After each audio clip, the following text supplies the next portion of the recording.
For my friends waking up in the Sun Belt today, whether you are in Florida, Texas, or Arizona, I know exactly what your morning routine looks like. You have been told by every doctor, every magazine, and every news show, to keep your heart healthy, you must go for a walk. So, being the disciplined person you are, you lace up your sneakers and you head out into the heat. You are trying to do the right thing, but I am here to tell you that walking in 90-degree heat is not the same medicine as walking in 60-degree weather. In fact, right now, it might be poison. When you force your body to exercise in high humidity or extreme dry heat, you aren't just working your muscles. You are stress testing your cardiovascular system. You feel it, don't you?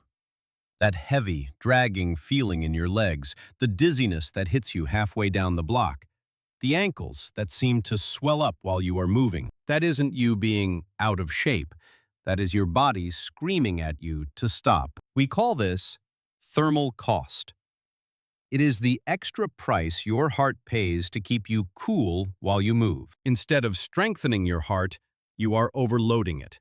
And instead of pumping fluid out of your legs, the heat is trapping it there. I am giving you medical permission to stop fighting the sun. We need to find a way to get your movement in without the heat tax. But to do that, you first need to understand the dangerous tug-of-war happening inside your veins right now. Your doctor told you to walk for your heart, but he didn't tell you that doing it in this weather creates a dangerous conflict inside your circulatory system. To understand this conflict, think of your blood supply as a rope in a tug-of-war. Your body has a limited amount of blood, roughly 5 liters. When you start walking, your muscles shout, "We are working! Send us oxygen!" So, your heart sends blood deep into the muscle tissue to power the movement. But because it is 90 degrees outside, your skin shouts, "We are overheating! Cool us down!" So your body tries to send blood to the surface to release heat, acting like a radiator. This is the double burden. Your heart is trying to pump blood deep into the muscle and out to the skin at the exact same time. It is too much demand. Your heart rate spikes, not because the walk is hard, but because it is trying to serve two masters. To hold all this extra blood, your veins expand wide open. This is called vasodilation. And this is where the trap snaps shut. Because the veins are so wide and the blood is moving so slowly to the skin, gravity takes over. The blood doesn't return to the heart, it pools in your ankles. So, you are out there trying to improve your circulation, but the heat is actually causing your blood to stall and stagnate. If we want to fix this, we need to find an environment that solves both problems at once. We need something that cancels out gravity and cancels out the heat. So, if walking on land causes the blood to pool and the heart to race, let's step into the one place where your heart can finally take a vacation. We have established that gravity and heat are conspiring against your legs on land. But the moment you step into a pool, the laws of physics change in your favor. For seniors in the South, the pool isn't just for recreation, it is a medical device. And it works because of a force called hydrostatic pressure. This is a fancy medical term for a simple fact. Water is heavy.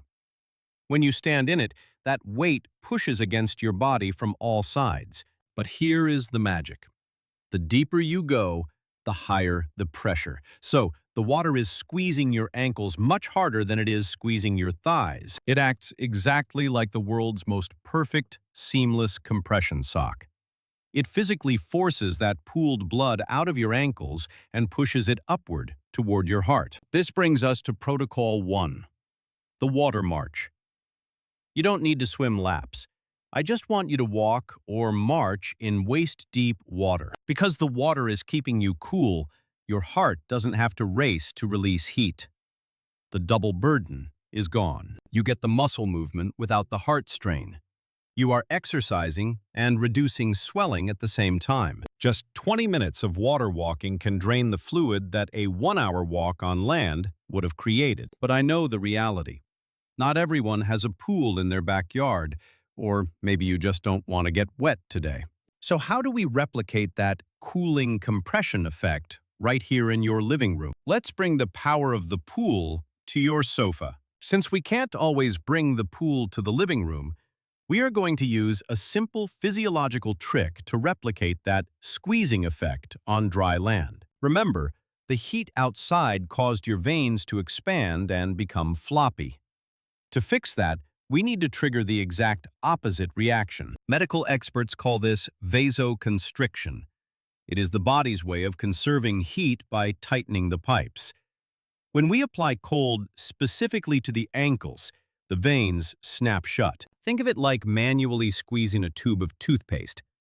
By shrinking the vein diameter, we physically force the pooled blood out of the area and back up the leg. This is the cold snap protocol. Lie down and elevate your legs, toes above your nose, and place a cold pack or a bag of frozen peas right across your ankles. You are combining gravity with thermal therapy. Gravity pulls the fluid down, and the cold squeezes the sponge dry. But be careful. Don't fall asleep like this.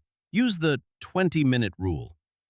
20 minutes is enough to trigger the snap without freezing the skin. When you stand up afterward, your legs will feel lighter and cooler, and that heavy, throbbing sensation will be gone. Now, we have cooled the pipes and squeezed the fluid out. But we still have one major obstacle left. If your blood is thick like syrup because of the humidity, it is going to sludge right back down the moment you stand up. We need to thin the blood back to a healthy flow, and plain water might not be enough to do it. We have successfully cooled down the pipes with ice. But if the liquid flowing inside those pipes is thick like honey, your heart still has to work overtime to push it. In the medical world, we call this viscosity. When you live in a humid climate, your blood naturally gets thicker because you are constantly losing water to the air. We call this the invisible sweat. In high humidity, sweat doesn't evaporate, so you don't feel cool, but you are still losing vital moisture every minute. Now, here is where most seniors make a critical mistake. You think, I'll just drink more plain water. But if you just chug plain water, it often runs right through you.